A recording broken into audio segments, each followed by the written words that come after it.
Sayyidina Abu Bakar Siddiq radhiyallahu anhu ardhah mengatakan, urgubu Muhammadan fi ahli baiti. Jagalah hak Muhammad setelah wafatnya kepada ahli keluarganya. Bahagian daripada jaga hak Rasulullah adalah bila mana menjaga hak ahli keluarga Rasulullah. Kita tidak mahu tertipu dengan adanya golongan yang selalu nak angkat bendera ahlul bait, ahlul bait, ahlul bait, tapi dia memperguna ahlul bait untuk kepentingan kelompok mereka sendiri. Lalu kita tertipu dengan kelompok ini, kita tak mau cerita ahlul bait atau tak mau atau segan nak cerita tentang ahlul bait. Atau kalau orang cerita ahlul bait, ini Syiah golongan si fulan yang suka cerita ahlul bait.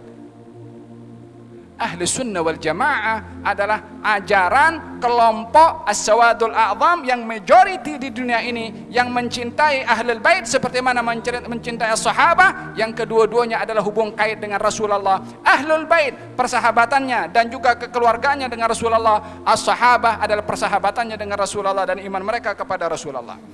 Bukankah dalam Al-Quranul Karim Allah berfirman, Muhammadun Rasulullah, Muhammad adalah Rasulnya Allah, walladzina ma'ahu, dan orang yang bersama dengan Rasulullah Muhammad.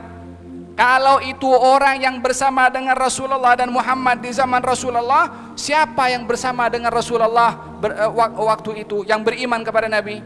Hanya dua golongan saja, tak ada yang lain yang beriman betul kepada Rasulullah di zaman Rasulullah, as-sahabah dan ahlul bait. Apa sikap mereka? Apa sifatnya ya Allah? Apa sifat mereka? Itu keluarga Nabi dan sahabat Nabi. Asyidda 'alal kuffar ruhama'u bainahum. Tegas kepada orang-orang kafir, antara mereka saling kasih mengasihi. Antara mereka siapa? Antara sahabat dengan sahabat, antara ahlul bait dengan ahlul bait, antara ahlul bait dengan sahabat, ruhama'u bainahum, saling kasih mengasihi satu dengan yang lain. Yang menjadi saksi ahlul bait dan juga sahabat saling kasih mengasihi, Allah subhanahu wa ta'ala yang berfirman dalam Al-Quranul Karim. Kita dengar orang cerita tentang sejarah ini ahlul bait bergaduh dengan para sahabat, entah dalam kisah perang Siffin, perang Jamal, bla bla, panjang lebar kisah sejarah yang ceritakan.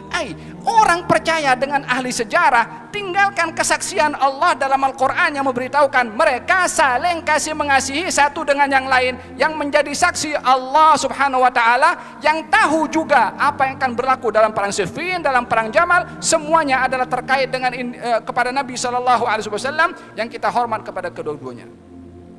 Walihada mereka mengatakan, wa majara baina sahabi naskutu.